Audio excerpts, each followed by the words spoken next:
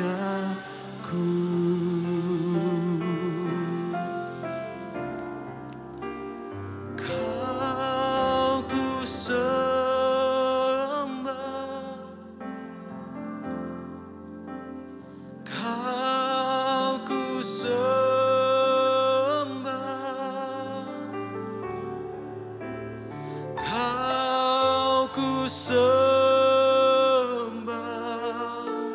oh Tuhan, oh Tuhan. Angkat tanganmu, katakan, Kau ku sembah, Kau ku sembah, oh, Kau ku sembah, oh,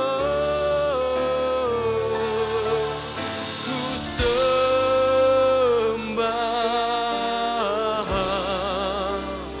oh Tuhan.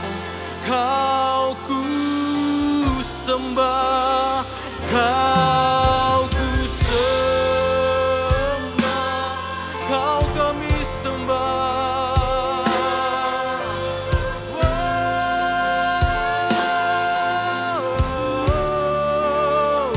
Kau ku sembah,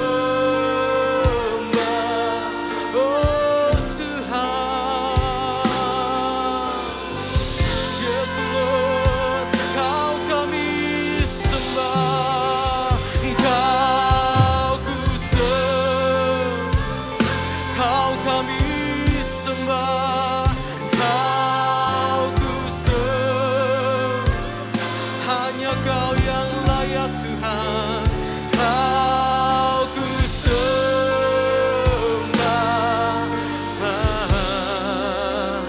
Oh Tuhan, lebih lagi naikkan pujianmu. Oh, Kau ku sembah, Kau kami sembah, Kau kami sembah Tuhan. Hanya Kau yang layak Tuhan. Oh Tuhan,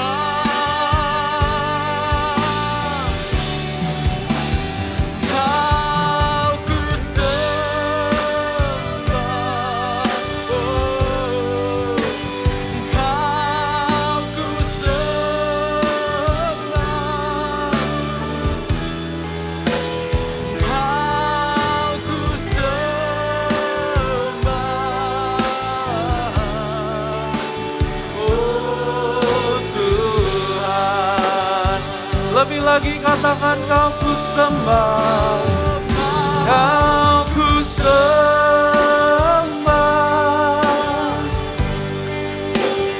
Kau ku sembah,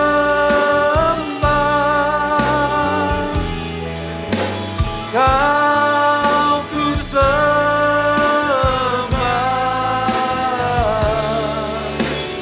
oh Tuhan.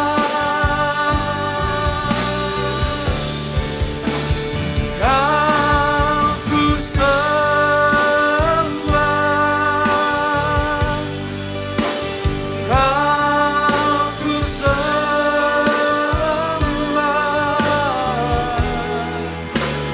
Kau ku sembah,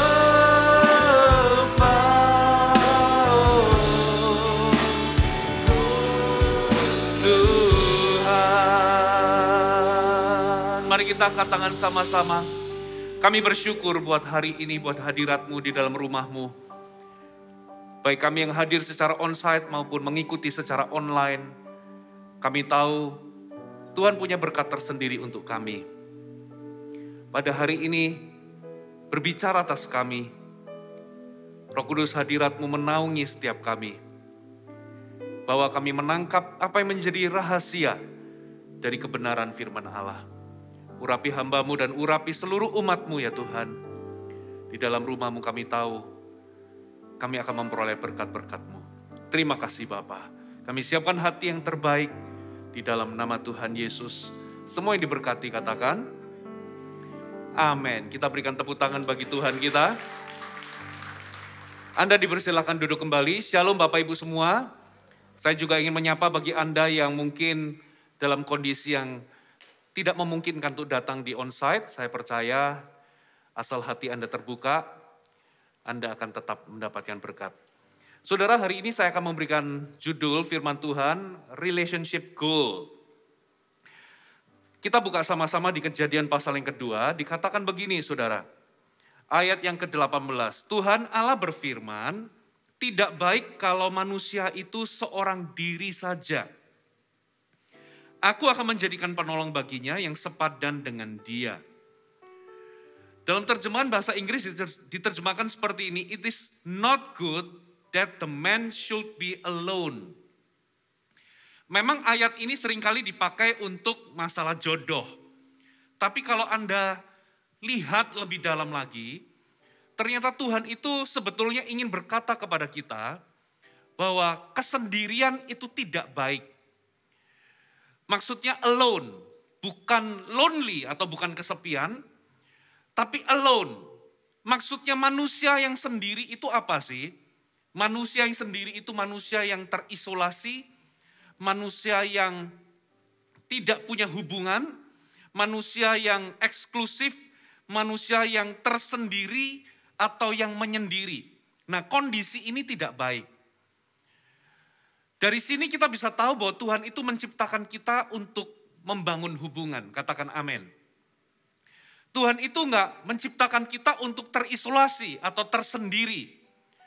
Tuhan itu menciptakan kita ini to relate. Nah, kata relationship goal itu menjadi penting bagi kita. Memang kata relationship goal ini muncul dari sosial media, di mana orang itu menampilkan hubungannya dengan pasangannya, lalu dikasih hashtag relationship goal. Tapi saya percaya relationship goal ini bukan hanya bicara tentang dambaan seseorang mengenai hubungan kekasih. Tapi ini bicara soal dambaan setiap orang tentang segala aspek hubungan. Baik itu hubungan orang tua dan anak, hubungan keluarga, bisa antar saudara, gitu ya. Termasuk hubungan pelayanan dan hubungan kerja. Kita harus punya relationship goal. Nah, itulah sebabnya hari ini saya mau bagikan apa kunci-kunci kita bisa membangun hubungan dengan berhasil. Saudara. Nah, kembali ke pertanyaan tadi, kenapa relationship goal itu penting? Kenapa hubungan itu penting? Saudara, ada beberapa hal yang saya mau utarakan. Kenapa hubungan kita itu penting? Karena kualitas hubungan kita ini menentukan hubungan kita dengan Tuhan. Makanya dikatakan hubungan itu penting. Kualitas hubungan kita terhadap sesama itu menentukan hubungan kita dengan Tuhan. Makanya kalau Anda baca di ayat-ayat firman Tuhan, Tuhan itu pernah ngomong begini. Ya, barang siapa yang berkata mengasihi Tuhan tapi membenci saudaranya, ia adalah pendusta. Ya, karena nggak mungkin kalau seseorang itu tidak mengasihi orang yang bisa dilihat, mana mungkin dia bisa mengasihi Tuhan yang nggak bisa dilihat. Lalu ada ayat lagi dikatakan dalam kitab Matius, kalau engkau tidak mengampuni, maka Bapamu di sorga juga tidak mengampuni dosamu. Berarti kualitas hubungan kita terhadap sesama itu bisa menentukan kualitas hubungan kita dengan Tuhan. Itu sebabnya hubungan itu sangat penting. Bukan hanya kualitas hubungan kita dengan Tuhan ditentukan oleh kualitas hubungan kita dengan sesama, tapi kualitas hubungan kita itu juga menentukan kualitas doa kita. Saudara pernah nggak baca sebuah ayat, ya, hai suami-suami, hendaklah engkau bijak, hiduplah bijaksana dengan istrimu, sebagai kaum yang lebih lemah. Hormatilah mereka sebagai teman pewaris dari kasih karunia, yaitu kehidupan, supaya doamu tidak terhalang. 1 Petrus 3 ayat 7. Jadi hubungan kita terhadap sesama itu bisa menentukan doa kita ini terhalang atau tidak. Pernah nggak saudara mendengar sebuah ayat kalau saudara sebelum datang beribadah, kalau ada barang sesuatu dengan sesamamu, engkau mau mempersembahkan sesuatu di dalam bait suci, tapi engkau teringat ada sesuatu, bereskan dulu. Jadi ternyata hubungan kita ini juga menentukan kualitas doa kita. Lalu yang berikutnya saudara, ternyata kemampuan kita dalam membangun hubungan, itu merupakan faktor penting dalam keberhasilan kita. Berapa banyak Anda ingin sukses? Oh enggak ada ya? Semua orang ingin berhasil dalam semua aspek dalam kehidupannya. Kitab Mazmur 1 berkata, coba kita baca ya. Ayat 1-3, berbahagialah orang yang tidak berjalan menurut nasihat orang fasik, yang tidak berdiri di jalan orang berdosa, yang tidak duduk dalam kumpulan pencemooh. Saudara, ayat 1 ini bicara tentang hubungan. Ini bicara soal pergaulan Anda. Berbahagialah orang yang gak jalan menurut nasihat orang fasik. Berarti Anda membangun hubungan dengan orang-orang yang Anda membuka diri kepada orang-orang fasik. Anda bergaul dengan orang fasik. Tidak berdiri di jalan orang berdosa. Tidak duduk dalam kumpulan pencemooh. Ini bicara soal pergaulan. Dan dengan siapa bergaul, itu akan menentukan keberhasilan kita. Coba kita lihat ayat selanjutnya. Tetapi yang kesukaannya ialah Taurat Tuhan, yang merenungkan Taurat itu siang dan malam. Ia seperti pohon yang ditanam di tepi aliran air, yang menghasilkan buahnya pada musimnya, dan yang tidak layu daunnya, apa saja yang dibuatnya berhasil. Jadi keberhasilan kita itu bisa ditentukan oleh orang-orang yang ada dalam lingkaran pergaulan kita.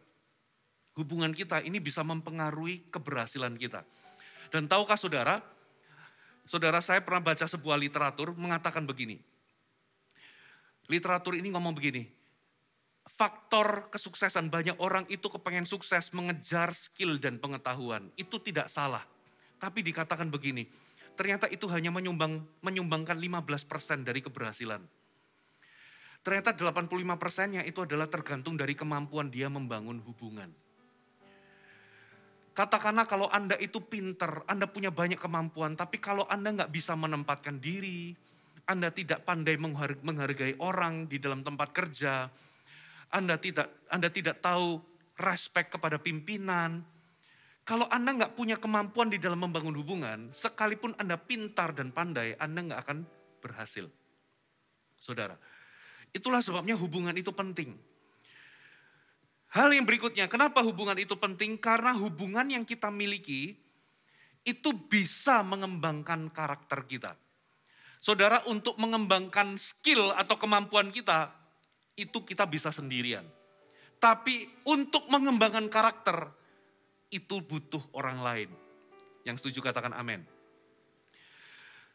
Kenyataannya saudara, bagaimana kita berespon terhadap hubungan-hubungan yang kita bangun, entahkah hubungan itu baik ataupun tidak baik, bagaimana kita berespon itu akan menentukan apakah karakter kita ini berkembang atau tidak.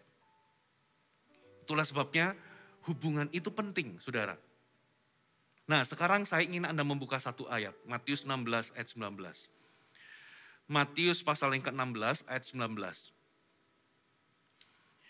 Kepadamu akan kuberikan kunci kerajaan sorga. Apa yang kau ikat di dunia akan terikat di sorga.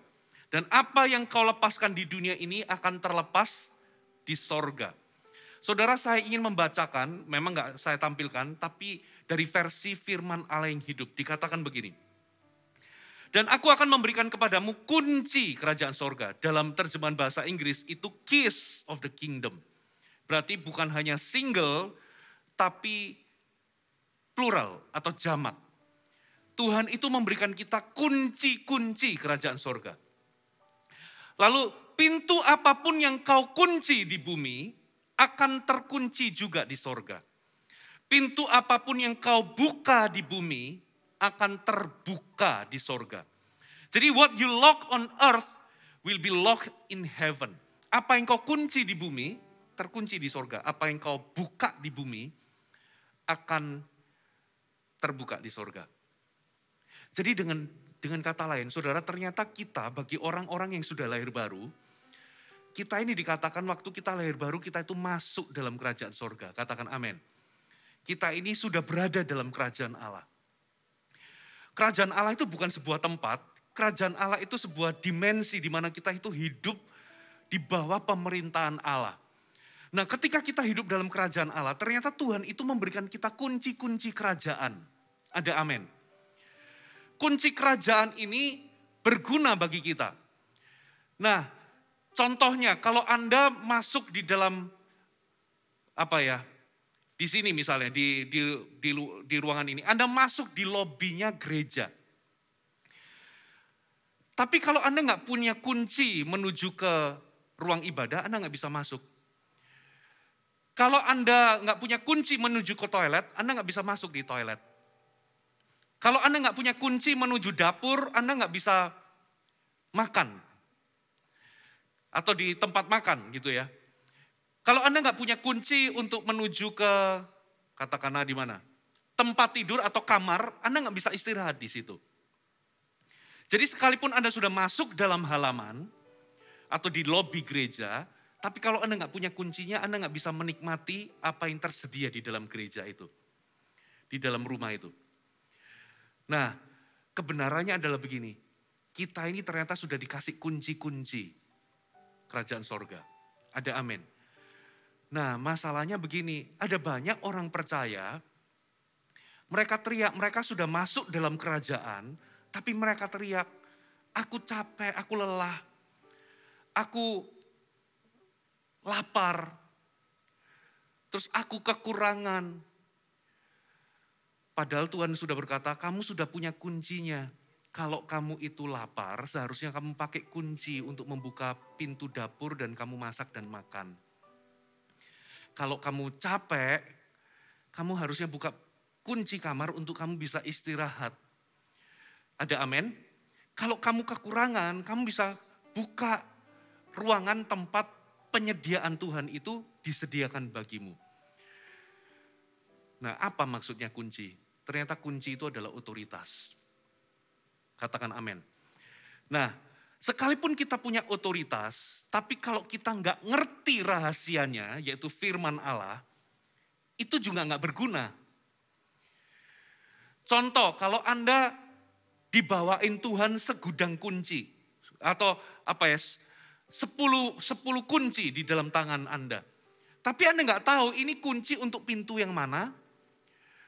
Ya, yang lain kunci untuk pintu yang mana. Anda kebingungan, Anda akan tetap tidak bisa masuk sekalipun Anda punya kuncinya. Itulah sebabnya firman Allah itu memberikan kita terang. Katakan amin. Bayangkan kalau Anda dikasih kunci mobil sama seseorang, tapi Anda nggak tahu ini kunci untuk mobil apa. Dan Anda nggak tahu mobilnya diparkir di mana. Sekalipun Anda punya kunci, Anda nggak bisa memanfaatkan mobil tersebut. Nah, itulah sebabnya kita butuh terang firman. Katakan amin. Ketika terang itu disingkapkan, ketika firman itu disingkapkan, rahasia itu disingkapkan, giliran kita sekarang, kita punya otoritas. Kunci itu. Jadi di dalam hubungan kita itu ada kunci-kuncinya. Di dalam pemulihan rumah tangga ada kuncinya. Anda perlu dapatkan hikmatnya, dapatkan firmannya, kemudian Anda yang melangkah. Kalau Anda punya kunci mobil, Anda yang melangkah untuk apa, saudara? Buka pintunya, nyalakan mobilnya. Itu sepenuhnya di tangan Anda. Katakan amin. Dalam membangun hubungan, ternyata Tuhan juga memberikan kita kunci. Bagaimana kunci-kunci membangun hubungan yang berhasil? Ini akan menjadi relationship goal kita. Ada amin? Saya akan bagikan 3 hal. Yang pertama, catat baik-baik. Present yourself, kunci yang pertama, present yourself as trustworthy. Atau saudara jadilah orang yang bisa dipercaya. Itu kunci pertama. Tahukah saudara, kepercayaan itu modal dalam sebuah hubungan. Seringkali dalam hubungan kita melihat ketika kepercayaan itu hilang, maka hubungan itu lenyap. Atau hubungan itu juga menjadi rusak atau menurun. Itulah sebabnya kalau kita ini ingin berhasil dalam membangun hubungan, dalam konteks pernikahan, dalam konteks pacaran, di dalam konteks hubungan relasi bisnis, di dalam konteks pelayanan, hubungan pemimpin dengan anak rohani, termasuk di dalam konteks pekerjaan, hubungan antara pimpinan dengan anak buah. Tahukah saudara, kepercayaan itu adalah modalnya. Katakan amin. Kita ini memberikan kepercayaan kepada orang ketika orang itu telah menunjukkan sesuatu yang membuat kita itu layak memberikan kepercayaan. Ada amin? Nah itulah sebabnya kita perlu, saudara, kita perlu satu ini. Kita perlu present ourselves as trustworthy. Nah saya temukan, ketika saya persiapan ini, saya temukan ada 3 bahan dasar untuk menjadi orang yang dapat dipercaya. Yang pertama, saudara, ternyata Anda perlu membangun hubungan atas dasar kasih. Yang pertama adalah kasih. Saudara, saya dulu pernah kasih contoh begini, kalau Anda pergi berperang, katakanlah ya, Republik Indonesia berperang dengan sebuah negara. Ya, semua pasukan akhirnya dikasih sebuah senjata, Anda semua dikasih senjata menuju ke medan peperangan. Sampai di medan perang, ternyata Anda menyadari bahwa pistol atau senjata yang Anda gunakan itu senjata palsu. Kira-kira apa yang terjadi? Anda mati di medan perang. Dalam hubungan juga sama, saudara.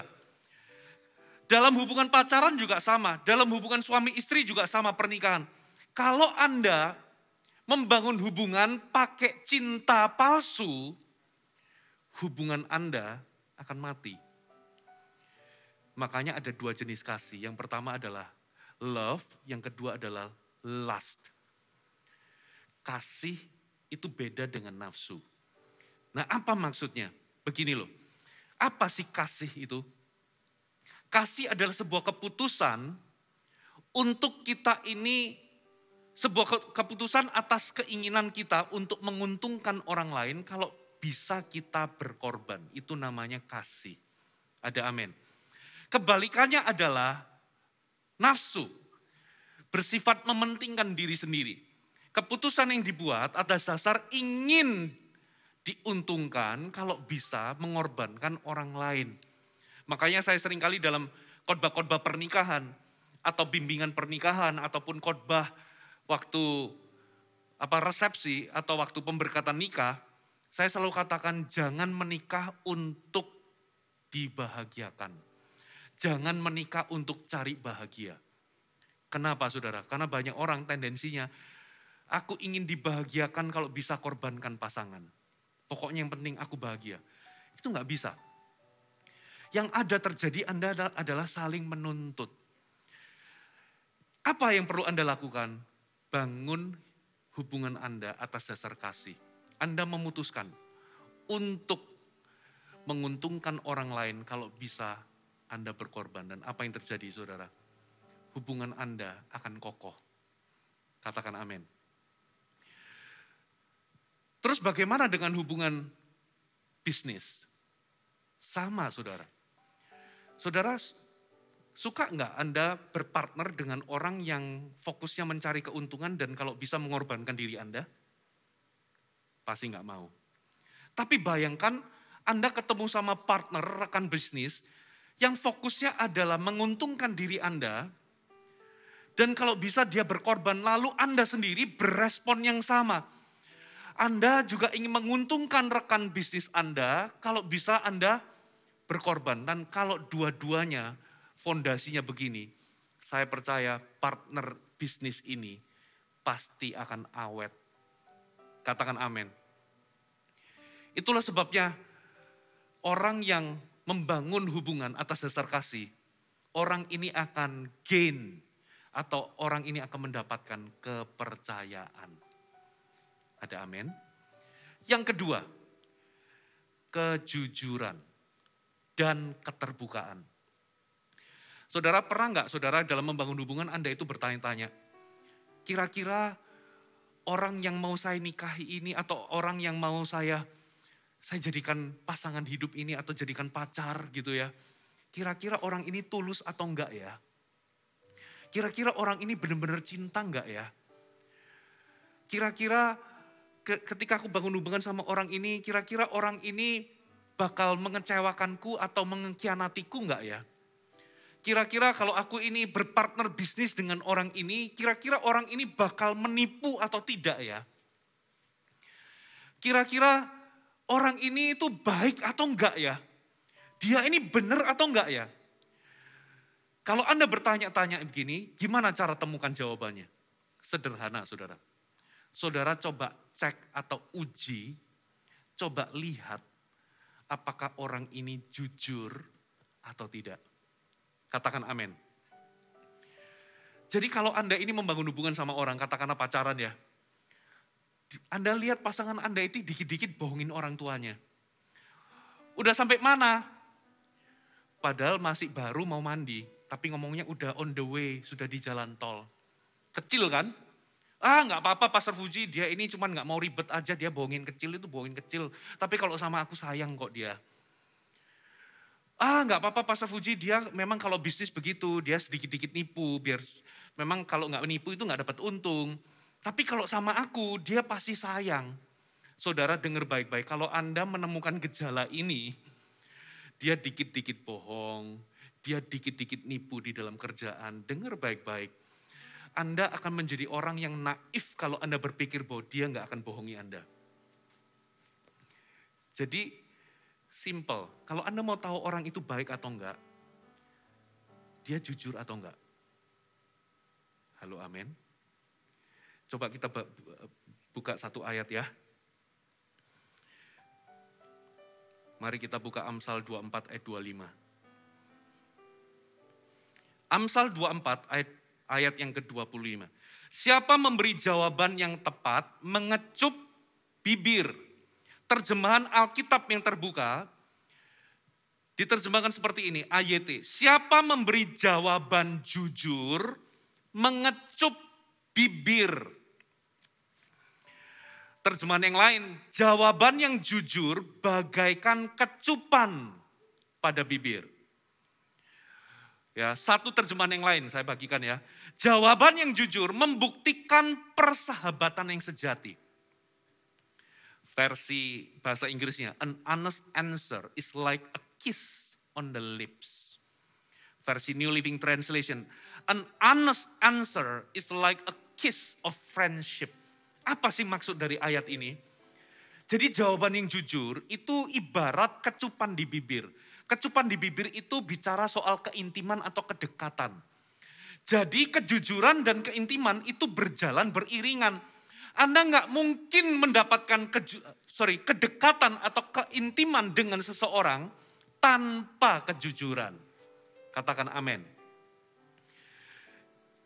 Jadi saudara, orang yang jujur, dia adalah orang yang present themselves trustworthy, dapat dipercaya. Anda akan percaya kepada orang yang jujur. Amin saudara. Itu sebabnya hari ini kalau Anda bangun hubungan sama orang, buanglah dusta. Jangan berusaha untuk menutupi kebenaran. Menutupi kebenaran itu apa? Banyak hal saudara. Ada banyak orang itu pakai topeng. Apalagi kalau dalam hubungan pacaran ya. Anda pakai topeng, Anda nggak bersifat apa adanya. Makanya ada banyak orang setelah menikah kaget loh. Kamu ini katanya punya apa-apa, ternyata kamu nggak punya apa-apa. Loh sayangku, kan aku sudah bolak-balik katakan kepadamu, engkaulah satu-satunya yang kumiliki. Ya kamulah yang kumiliki, aku nggak punya yang lain. Saudara, jangan pakai topeng, jangan menutupi kebenaran. Jangan buang energi Anda untuk tutupi kebenaran, tapi sebaliknya perkatakan kebenaran, beritakan kebenaran. Karena nggak ada orang yang membangun hubungan yang berhasil atas dasar kebohongan. Kalau Anda ingin mau dipercaya, yang pertama hiduplah dalam kasih. Bangun hubungan atas dasar kasih. Jangan pakai cinta yang palsu. Dalam hubungan apa saja, bukan hanya pernikahan, bukan hanya pacaran, tapi juga ketika Anda membangun hubungan bisnis dengan orang, termasuk pelayanan. Yang kedua, Anda perlu jujur. Jadi cek, Kalau orang itu sudah mulai gak jujur, saudara, kalau orang itu dikit-dikit bohong, bisa jadi, saudara, orang itu gak tepat bagi Anda. Saudara, itu sebabnya kita perlu jujur. Katakan amin. Kejujuran dan keterbukaan. Apa maksudnya keterbukaan? Mari kita buka Mazmur 139 ayat 23 sampai 24. Selidiki aku ya Allah, kenalah hatiku, ujilah aku, kenalah pikiran-pikiranku. Lihatlah apakah jalanku serong, tuntunlah aku di jalan yang kekal. Pemazmur berdoa, selidiki aku, kenalah hatiku, ujilah aku, kenalah pikiran-pikiranku. Lihatlah apakah jalanku serong, tuntunlah aku di jalan yang kekal. Saudara, dalam hubungan apapun, kalau Anda ingin mendapatkan kepercayaan, Anda perlu terbuka sama orang. Selain jujur, Anda perlu terbuka. Kalau Anda pasangan suami istri, Anda itu nggak pernah heart to heart. Anda nggak pernah memperkenalkan pikiran-pikiran Anda. Anda nggak memperkenalkan isi hati Anda. Anda nggak memperkenalkan siapa diri Anda. Bagaimana Anda bisa mendapatkan kedekatan? Saudara, kalau Anda hanya bicara di permukaan tapi nggak pernah heart to heart, saudara nggak akan pernah mendapatkan kepercayaan. Nggak akan ada dapat keintiman. Itulah sebabnya penting untuk Anda bisa berkomunikasi sampai di level ini. Saudara, kalau Anda ingin dekat sama orang, Anda juga harus belajar bukan hanya memperkenalkan isi hati Anda, tapi Anda juga harus menyelami. Makanya kita ini dikasih telinga dua. Ini perjuangan suami dan istri.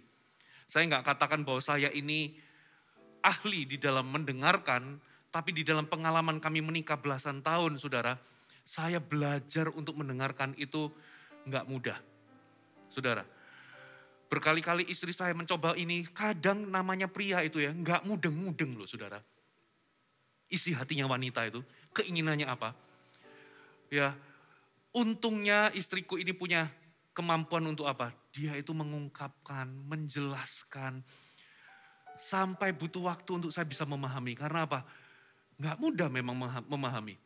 Karena laki-laki itu lebih condong suka ngomong daripada mendengar. Kalau kita ingin mendapatkan kepercayaan, kita perlu mendengar, mengetahui pikiran, isi hati, kerinduan dari pasangan kita. Katakan amin. Bahan dasar ketiga dari trustworthy atau dapat dipercaya, kesetiaan. Matius pasal 25 mengatakan begini, ayat 23. Baik sekali perbuatanmu, hai hambaku, yang baik dan setia. Dalam hal apa? Engkau telah setia memikul tanggung jawab dalam perkara kecil. Aku akan memberikan kepadamu tanggung jawab dalam perkara besar. Masuklah dan turutlah dalam kebahagiaan Tuhanmu. Kesetiaan mengundang kepercayaan. Orang yang setia itu dipercaya sama Tuhan. Termasuk sama manusia. Saudara bisa mempercayai seseorang karena orang itu telah membuktikan dirinya setia. Betul atau betul? Saudara, makanya hari ini kita perlu tahu, kita ini perlu setia dalam hal apa? Dikatakan dalam setialah dalam memikul tanggung jawab. Orang yang setia itu berani mengakui kesalahan. Kenapa, saudara, negara ini bertahun-tahun itu suffer? Karena ada banyak orang yang seharusnya bertanggung jawab tapi melemparkan tanggung jawab. Ada banyak orang melarikan diri dan ditanggung jawab.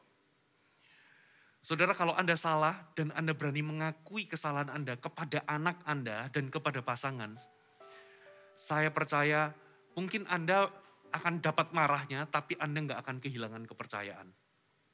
Itu namanya setia dalam bertanggung jawab. Katakan amin. Itulah sebabnya kesetiaan itu menjadi modal bagi kita dalam membangun hubungan. Apa saudara? Kasih, kejujuran, kesetiaan. Saudara, 3 hal ini, kalau Anda ingin punya relationship goal, saudara, Anda perlu miliki ketiga hal ini. Dan Anda akan mendapatkan kepercayaan. Ada amin? Yang kedua, saudara. Apa kunci kedua dari membangun hubungan yang berhasil? Yang kedua adalah present yourself as healthy emotionally. Kalau yang pertama, Anda perlu jadi orang yang dapat dipercaya. Yang kedua, Anda perlu menjadi sehat secara emosional. Coba kita buka ayatnya ya. Matius pasal yang ke-22, kita baca di ayat yang ke-39. Dan hukum yang kedua, yang sama dengan itu ialah, kasihilah sesamamu manusia seperti, apa saudara? Dirimu sendiri. Jadi Yesus itu sedang berkata kepada kita hanya dapat mengasihi orang lain sama seperti kita mengasihi diri kita sendiri. Artinya kalau kita ini tidak mengasihi diri kita juga nggak mungkin bisa dapat mengasihi orang lain. Saudara, nah contoh ya dalam sebuah konflik. Kenapa sih ada beberapa orang itu sering konflik. Saudara, memang tidak semua konflik itu berasal dari kita penyebabnya. Tidak semua. Tapi kalau Anda itu sering konflik, sangat besar kemungkinan sumber konfliknya itu bukan dari luar, bukan dari orang lain, tapi dari diri Anda sendiri. Coba Anda kenali diri Anda. Kalau Anda itu sering konflik sama orang, ya, sama si A, si B, si C, si D, si E, Anda konflik terus. Sama si F, bisa jadi sumber permasalahannya itu bukan pada orang lain, tapi pada diri Anda. Saudara, karena biasanya orang yang sering konflik, saya katakan ya di awal, tidak semua konflik berasal dari kita. Tapi kalau Anda mendapati diri Anda sering konflik dengan banyak orang, besar kemungkinan sumbernya itu bukan dari luar, dari orang lain, tapi dari diri Anda sendiri. Karena orang yang sering konflik biasanya di dalam dirinya, dia konflik dengan dirinya sendiri. Saudara, ya sama seperti ayat tadi. Kenapa orang itu gak bisa mengasihi orang?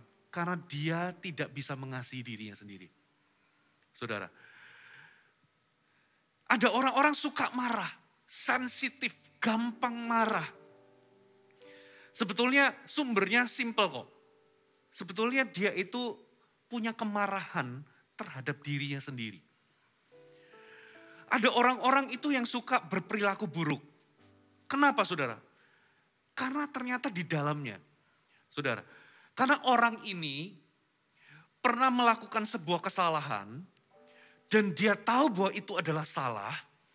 Jadi dia itu menolak dirinya sendiri, dia membenci dirinya sendiri, sehingga apa akibatnya? Dia berperilaku buruk. Makanya orang yang suka menolak orang lain, itu biasanya dia sendiri tertolak atau menolak diri sendiri. Orang yang suka membenci orang lain, dirunut akarnya ternyata dia itu membenci dirinya sendiri. Dia itu berbuat sesuatu yang buruk di masa lalu dan dia tahu itu adalah sebuah kesalahan. Dia menolak dan membenci dirinya sendiri, itu sebabnya dia berperilaku buruk.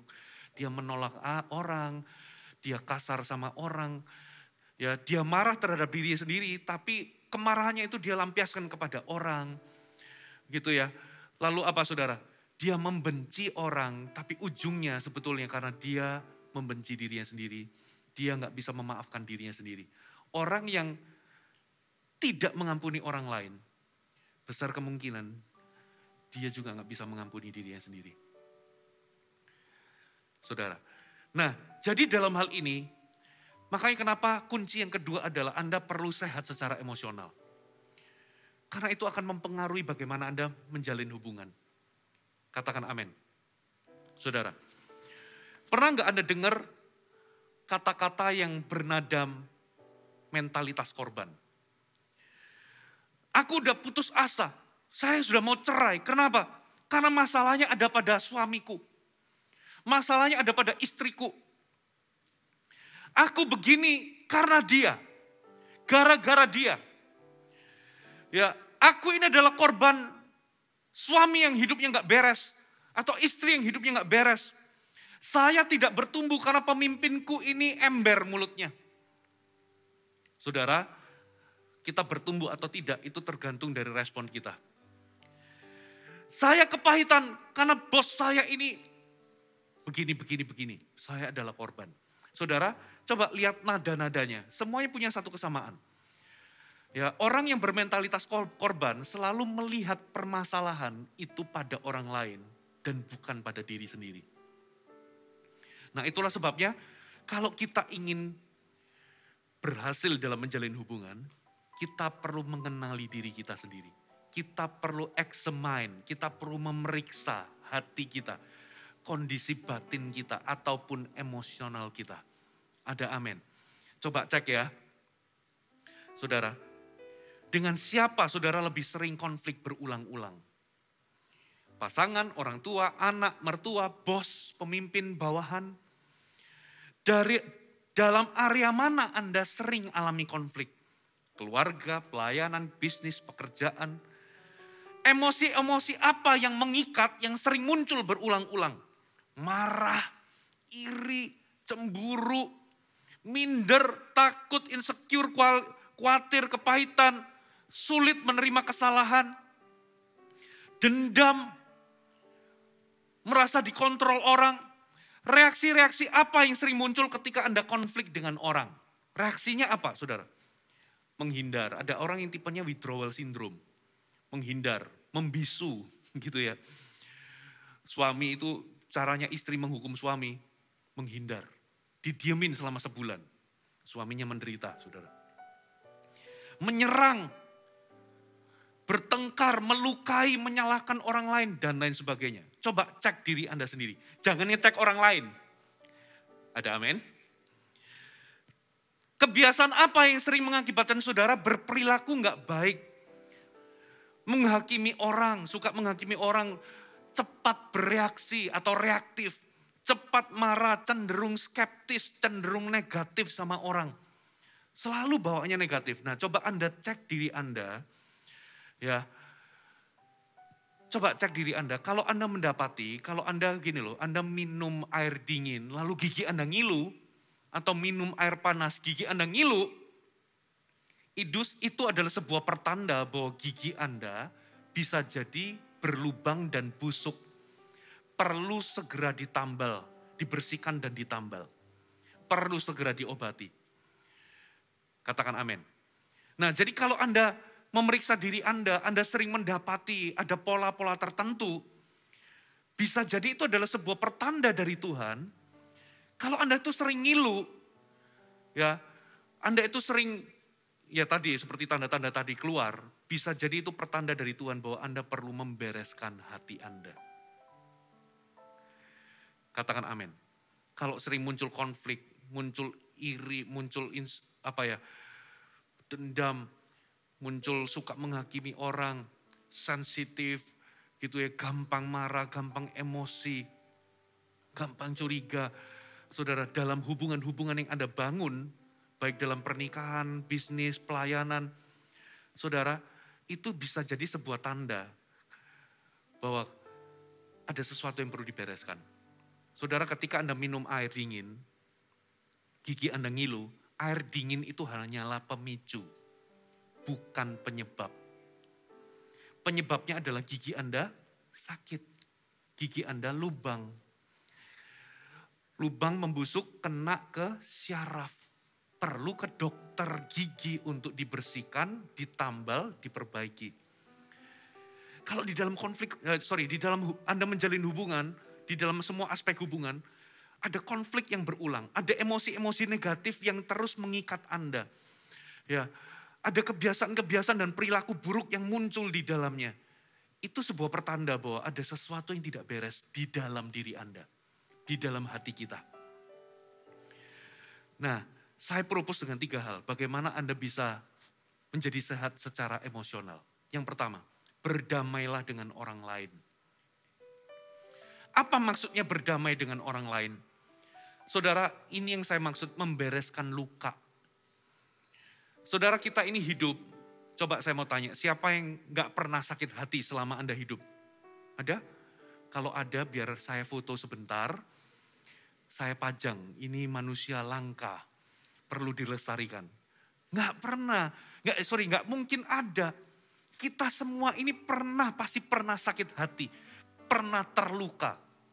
Saya sering katakan, kenapa demikian? Karena kita ini berinteraksi dari hari ke hari dengan yang namanya manusia. Dan manusia itu tidak sempurna, sudah jatuh dalam dosa.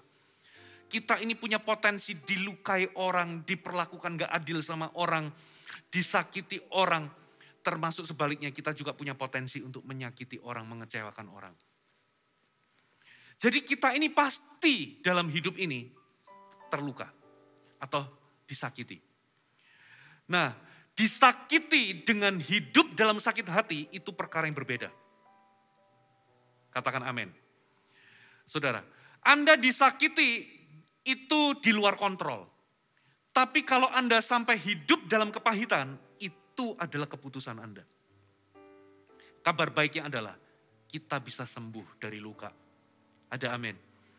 Saudara, jadi apa maksudnya berdamai dengan orang? Bereskan hati Anda. Nah, saudara tahu nggak cara untuk menangkap monyet, cara paling efektif menangkap monyet, itu bukan Anda pakai pistol, pakai senjata, kejar monyet. Anda nggak mungkin bisa mengejar monyet. Sama seperti Anda kejar kucing, bisa nggak? Kejar anjing mungkin masih bisa. Kejar kucing itu sulit ya, bukan main. Monyet itu lebih sulit lagi, saudara. Ternyata cara termudah untuk menangkap monyet, itu dia bikin perangkap, orang bikin perangkap, di dalamnya dikasih pisang atau apel, lalu dikasih lubang yang hanya cukup ya ketika monyet itu menjulurkan tangannya, tapi tangannya dalam kondisi dilepas. Kalau dia memegang sesuatu, dia mengepalkan tangan begini, dia nggak bisa lepas. Nah, cara termudah adalah bikin perangkap itu di dalamnya dikasih apel, buah-buahan atau pisang. Nah, monyet itu begitu tangannya masuk memegang pisang atau apel, nggak mau dilepasin. Jadi dia nggak bakal lepas. Dan dengan gampang orang itu bisa menangkap monyet itu. Sama-sama orang Kristen. Banyak orang Kristen itu ingin hidup dalam kemerdekaan, ingin hidup dalam kebahagiaan, tapi nggak pernah mau melepaskan sakit hati, nggak pernah mau melepaskan pengampunan. Saudara, Anda nggak mungkin bahagia dalam hidup, Anda nggak mungkin bisa bebas atau merdeka selama Anda simpan sakit hati. Makanya dikatakan, saya propose satu, berdamailah dengan orang lain. Dengan cara apa? Lepaskan pengampunan. Pastor Fuji, saya nggak mau lepaskan pengampunan. Karena itu membuat saya puas. Saudara, tahukah saudara, kalau Anda tidak melepaskan pengampunan, luka ini tidak akan pernah sembuh. Dimulai dari mana? Tidak mau mengampuni. Sikap tidak mau mengampuni itu biasanya bersumber dari 3 alasan. Yang pertama, orang merasa dengan mengampuni berarti saya menyetujui perbuatan orang yang menyakiti saya. Itu nggak benar, saudara. Anda bisa tetap tidak setuju, tapi Anda tetap mengampuni. Yang kedua, ada orang merasa tidak mau mengampuni karena apa? Dengan aku mengampuni, nanti dia itu malah ngelunjak, tahu ngelunjak. Makin menjadi-jadi kurang ajarnya. Sudah dikasih hati, minta ampela. Itu nggak benar, saudara. Katakan amin. Ampuni, karena apa? Saudara, orang itu menjadi-jadi atau tidak, itu adalah keputusan dia sendiri. Tapi dengan Anda mengampuni, Anda membebaskan diri Anda. Katakan amin. Alasan ketiga, kenapa orang tidak mau mengampuni? Karena aku mau hukum orang itu. Aku ingin menghukum dia, biar dia tahu rasa. Enak aja aku ampuni. Saudara, sebetulnya dengan tidak mengampuni, Anda sedang membahayakan diri sendiri. Saudara, Anda nggak mungkin bahagia. Nggak ada orang yang simpan kepahitan, simpan luka hati, terus hidupnya bahagia. Saudara, bahkan ada para ahli itu menuliskan 70% penyakit-penyakit itu diakibatkan dari problem emosi. Bahkan Ada ahli-ahli yang bisa mengkorelasikan penyakit kanker dengan problem tidak mau mengampuni atau sakit hati. Saudara, ternyata itu efeknya bisa apa saudara? Sampai ke fisik. Coba ya, Anda itu memendam kemarahan bertahun-tahun. Anda teringat karena Anda nggak bisa let go, Anda nggak bisa melepaskan pengampunan. Jadi Anda tiap kali ingat berdebar-debar. Ya, hormon adrenalinnya bekerja. Anda jadi apa? Nggak bisa tidur. Dan itu kalau hormonnya itu bekerja terus dalam waktu yang lama, menurunkan imunitas. Anda jadi bisa terpapar dengan banyak jenis penyakit. Belum lagi muncul stres. Anda memendam kemarahan, sakit hati, stres. Ketika stres, apa yang terjadi? Anda jadi asam lambungnya meningkat.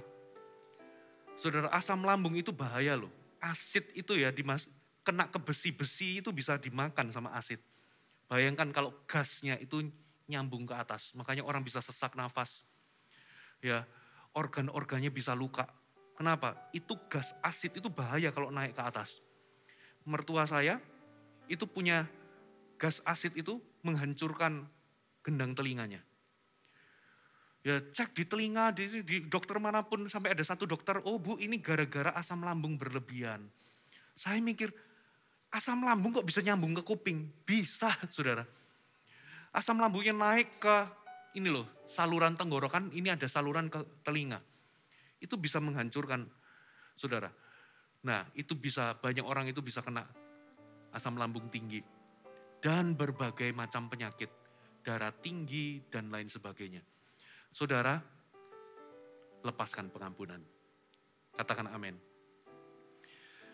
Yang kedua, saya propose ini saudara, bagaimana menjadi sehat secara emosional. Berdamailah dengan diri sendiri.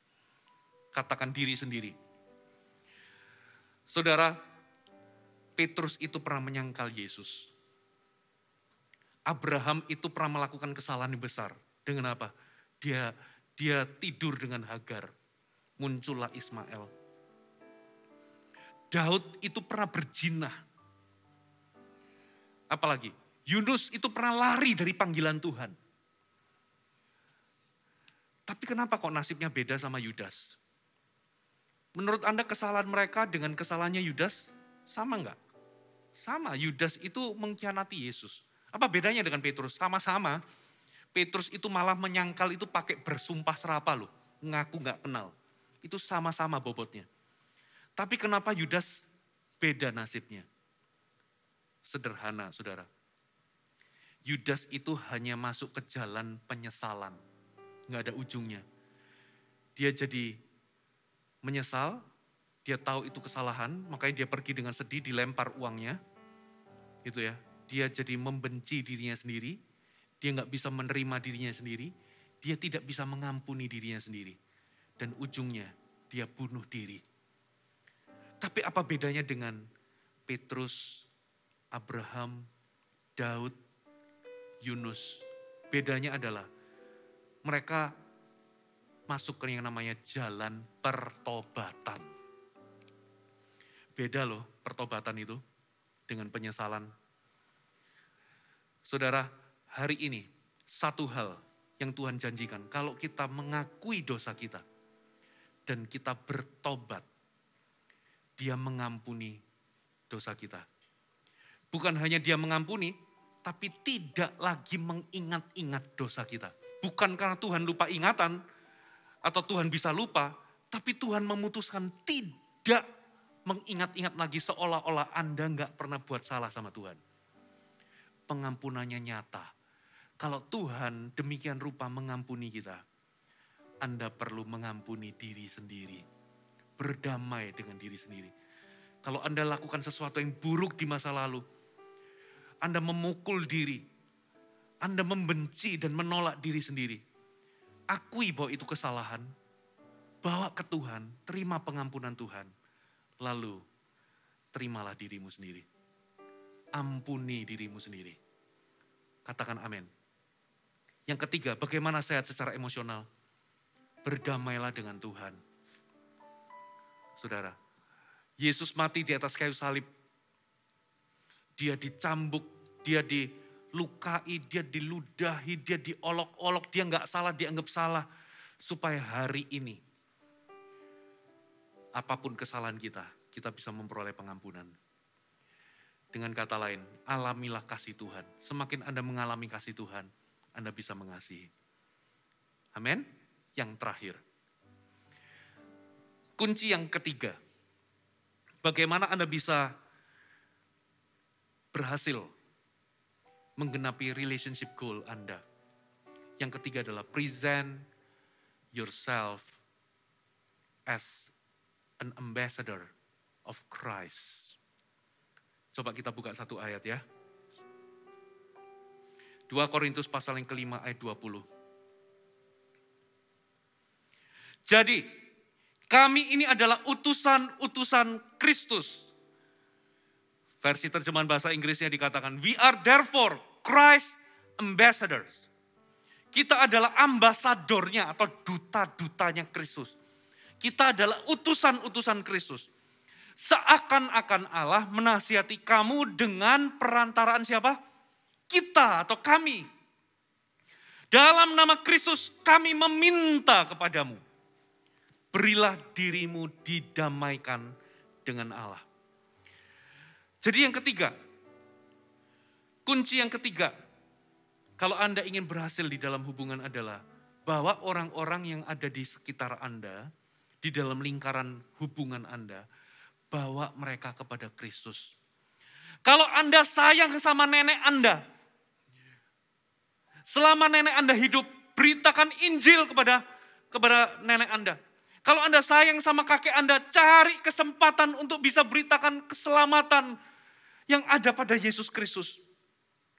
Kalau Anda menyayangi orang tua Anda, menangkan mereka dalam Kristus. Beritakan Injil, beritakan kabar baik. Anda punya kesempatan, Anda masih punya kesempatan. Kalau Anda sayang sama anak-anak Anda, mau lihat anak-anak Anda berubah, pasangan Anda berubah, orang-orang di sekitar Anda berubah, Anda perlu kenalkan mereka kepada kasih Kristus. Karena hanya kasih Kristus yang mampu ubahkan mereka. Katakan amin. Kita ini utusan Kristus. Kalau Anda ingin orang-orang di sekitar saudara itu mengalami perubahan hidup, bawa mereka kepada Tuhan. Perkenalkan mereka dengan Tuhan. Ada amin? Beritakan Injil. Saudara, itu relationship goal Anda. Dengan demikian ketika mereka semakin kenal Tuhan, hidup mereka akan diubahkan. Kunci pertama apa saudara? Present yourself trustworthy. Yang kedua, present yourself as healthy emotionally. Dan yang ketiga, present yourself as ambassadors of Christ. Tutup Alkitab Anda, kita datang di hadapan Tuhan. Makasih Tuhan. Mari kita bangkit berdiri bersama-sama. Ajarilah kami ini saling mengasihi. Ajarilah kami ini saling mengampuni. Ajarilah kami ini kasih-Mu ya Tuhan. Kasih-Mu kudus tiada batasnya. Ajarilah kami ini saling mengasihi. Ajarilah kami ini saling mengampuni. Ajarilah kami ini kasih-Mu ya Tuhan. Kasih-Mu kudus tiada batasnya. Ajarilah kami ini saling mengasihi. Ajarilah kami ini saling mengampuni. Ajarilah kami ini kasih-Mu ya Tuhan. Kasih-Mu kudus tiada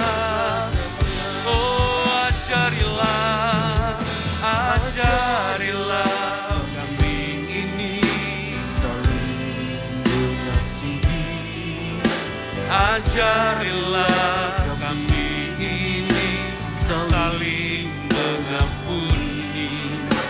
Ajarilah kami ini kasih-Mu ya Tuhan. Kasih-Mu kudus tiada batas. Sekali lagi ajarilah kami.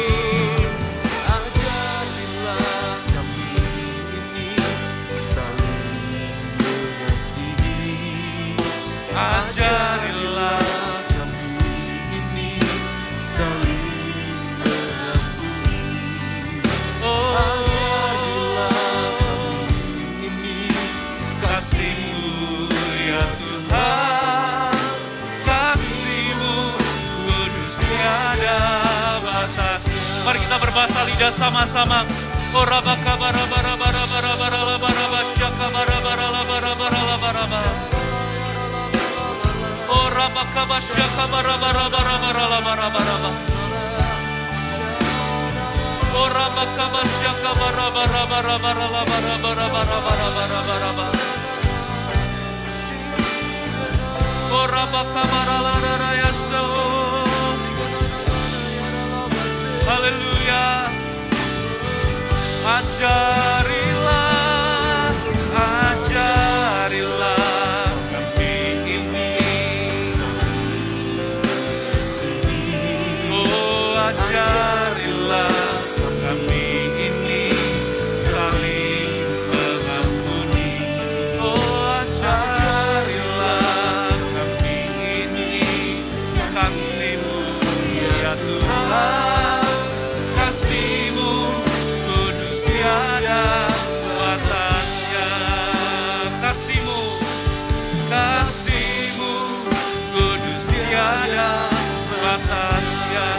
Oh, kasih-Mu kudus tiada. Mari kita angkat roti dan anggur ini. Kita tidak memakan di tempat ini, kita tidak meminumnya juga di tempat ini. Sepulang keluar dari gedung ini, di mobil mungkin, di rumah Anda bisa mengambilnya. Mari kita angkat, kita renungkan kasih Tuhan dalam kehidupan kita. Terima kasih buat firman-Mu yang sudah diberitakan. Hari ini kami melihat diri kami beruntung.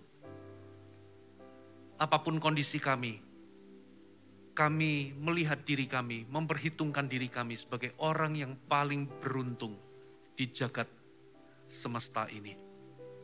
Karena kami punya juru selamat. Kami yang seharusnya binasa, terkutuk, dihukum, dan seharusnya kami layak masuk dalam lembah maut. Seharusnya kami layak masuk dalam neraka. Tapi kami punya seorang juru selamat.